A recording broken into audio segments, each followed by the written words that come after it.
Satyabama Institute of Science and Technology, Chennai and Sriperumbudur. 2026 சட்டமன்ற தேர்தலை ஒட்டி அதிமுக சார்பில் அதனுடைய தேர்தல் அறிக்கை என்பது வெளியிடப்பட்டிருக்கிறது. இந்த நிலையில் அந்த தேர்தல் அறிக்கையில் இடம்பெற்றக்கூடிய முக்கிய அம்சங்கள் என்பது குறித்து முன்னாள் அமைச்சர் OS மணியன் நம்மோடு கேட்கலாம். சார் வணக்கம் சார். இன்றைய தினம் அதிமுக தேர்தல் அறிக்கை வெளியிடப்பட்டிருக்கு. ஒவ்வொரு முறையும் அந்த தேர்தல் அறிக்கைன்றது தேர்தலை ஒட்டி வெளியிடப்படுறது வழக்கம் தான். ஆனாலும் இதுல இருக்கக்கூடிய அம்சங்கள் எந்த அளவுக்கு மக்களை போய் ஒரு கவர்ச்சியா இல்ல அவங்கள்ட்ட போயிட்டு இந்த தேர்தல் அறிக்கை சேரும்னு நினைக்கிறீங்க? அனைத்து இந்திய அண்ணா திராவிட முன்னேற்ற கழகத்தின் பொதுச் செயலாளர்,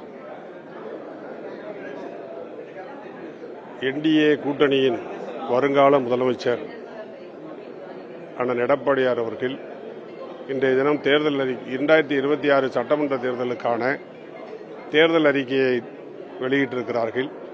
வெளியிட்டதோடு முக்கிய அம்சங்கள் குறித்து அவர்களே தெளிவாக பல அறிக்கை விவரங்களை தெரிவித்திருக்கிறார்கள். இன்னும் தெரிவிக்கப்பட்ட சில மணி நேரத்திலேயே நீங்கள் இந்த கேள்வியை கேட்கிறீர்கள். கிட்டத்தட்ட நிறைய தேர்தல் அறிக்கையிலே பல விஷயங்கள் இருக்கிறது, பல துறைகள் சார்ந்ததாக இருக்கிறது. அதில் எந்த துறையை சார்ந்து நீங்கள் கேட்கிறீர்கள் என்று சொன்னால் நான் அதை பதில் சொல்வதற்கு சரியாக இருக்கும். சார், மகளிருக்கு பிரத்யேகமாக அந்த தேர்தல் அறிக்கையில் இடம்பெற்றிருக்கக்கூடிய முக்கிய அம்சங்கள் என்ன? பெண்களுக்கான பாதுகாப்பு, பெண்கள் தொழில் செய்வதற்காக அவர்களுக்கு வட்டியில்லாத கடன் வழங்குகிற நிலை எல்லாம் தெளிவாக தெரிவிக்கப்பட்டிருக்கிறது.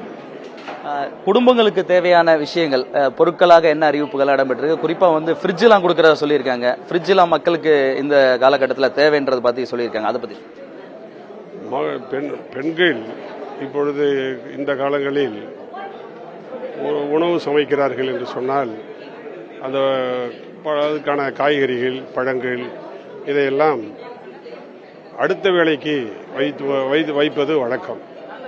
அது கெட்டு போகாமல் இருக்க வேண்டும் என்று சொன்னால் கண்டிப்பாக ஃப்ரிட்ஜ் தேவை. ஒரு காலத்தில் ஃப்ரிட்ஜ் என்பது ஆடம்பர பொருள் என்றிருந்த நிலை போக இன்றைக்கு அத்தியாவசியமான பொருள் என்ற நிலை வந்துவிட்டது. அதை வழங்கியிருப்பது வரவேற்கத்தக்கது. மகளிர் இதை மிகப்பெரிய அளவில் வரவேற்பார்கள். ஏற்கனவே அறிவிச்சிருக்கிறாங்க. அந்த மகளிர் உரிமை தொகைன்றது வேறொரு பெயர்ல அறிவிச்சிருக்கீங்க. 2000 ரூபாய் கொடுக்கப்படும். அதை தாண்டி வேற ஏதாவது மகளிருக்கு இது போன்ற அறிவிப்புகள் இடம்பெற்றிருக்கு? பெண்களுக்கான பாதுகாப்பு, பெண்களுக்கான தொழில் செய்வதற்கான கடன் வழங்குவது, மானியத்தில் வழங்குவது, சலுகையில் வழங்குவது போன்ற விவரங்கள் அதில் தரப்பட்டிருக்கிறது. விவசாயிகளுக்கு என்ன மாதிரியான அறிவிப்புகள் இடம்பெற்றிருக்கு? விவசாயிகளுக்கு நிறைய செய்திகள் உதவிகள் தரப்பட்டிருக்கிறது, தருவதற்கான நடவடிக்கை எடுக்கப்பட்டிருக்கிறது. குறிப்பாக நெல்லுக்கு குவிண்டாலுக்கு 3500 ரூபாயும், கரும்புக்கு குவிண்டாலுக்கு 4500 ரூபாயும் வழங்கப்படும் என்கிற செய்தி, கூட்டுறவு கடன் தள்ளுபடி செய்யப்படும் என்கிற மகிழ்ச்சியான செய்தி. அதையல்லாமல் விவசாயத்தை பொறுத்தவரை MSP என்று சொல்லுகிற அவர் குறைந்தபட்ச ஆதார விலை, support price, minimum support price அதை வழங்குவது என்று அறிவிக்கப்பட்டிருப்பது ஒரு மிகப்பெரிய ஆறுதல் அளிக்கக்கூடிய, மகிழ்ச்சி தரக்கூடிய செய்தியாகும். விவசாயிகளுக்கு நிறைய திட்டங்கள் அறிவிக்கப்பட்டிருக்கிறது. சார், இளைஞர்களுக்கு முக்கியமாக வேலை வாய்ப்பு தான் அதிகமாக அவங்க எதிர்பார்க்கக்கூடியதா இருக்கும். வேலை வாய்ப்புக்கு தொடர்பாக இந்த அறிக்கையில் இடம்பெற்றிருக்கு அப்படின்னு எடப்பாடி பழனிசாமி அவர்கள் தெரிவிச்சிருக்காங்க. வேலை வாய்ப்பு எவ்வளவு பேருக்கு கொடுப்போம், அந்த மாதிரியான அறிவிப்புகள் ஏதாவது இருக்கு? வேலைவாய்ப்பு என்பது பலதரப்பட்டது. ஒன்று அரசு தரப்பில் வழங்கப்படுகிற வேலைவாய்ப்பு, அது பெரும்பகுதி இப்பொழுது தேர்வாணைய மூலம் வழங்கப்படுகிறது. இரண்டாவதாக கூட்டுறவு மற்ற நிறுவனங்கள் சார்ந்த கம்பெனிகள், தனியார் இது போன்ற நிறுவனங்கள் வழங்கப்படுகிறது. இது பலதரப்பட்டதாக இருக்கிறது. வெளிநாடு செல்லும் இளைஞர்களுக்கும் அவர்களுடைய செல்கிற அந்த பயணத்திற்கு தேவையான அவர்கள் திறன் மேம்பாடு, அவர்களுக்கு தேவையான சட்ட பாதுகாப்பு இதையெல்லாம் செய்வதற்கான நடவடிக்கை எடுக்கப்படும் என்றும் தெரிவிக்கப்பட்டிருக்கிறது.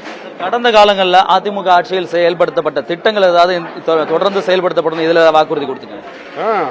தாலிக்கு தங்கம் போன்ற அம்மாவின் திட்டங்கள் எல்லாம் தொடர்ந்து செயல்படுத்தப்படும் என்று தெரிவிக்கப்பட்டிருக்கிறது. நன்றி சார். அதிமுகவுடைய தேர்தல் அறிக்கையில் இடம்பெற்றிருக்கக்கூடிய முக்கிய அம்சங்கள் குறித்தும் அதே போன்ற விவசாயிகள் மற்றும் இளைஞர்கள் போன்றவர்களுக்கு இந்த தேர்தல் அறிக்கையில் என்னென்ன வாக்குறுதிகள் அறிக்கப்பட்டிருக்கிறது என்பது குறித்து முன்னாள் அமைச்சர் OS மணியன் அவர்கள் பல்வேறு விவரங்களை தெரிவித்திருக்கிறார். புதிய தலைமுறைக்காக ஒளிப்பதிவாளர் சதீஷுடன் Sureshkumar. Satyabama Institute of Science and Technology, Chennai and Sriperumbudur.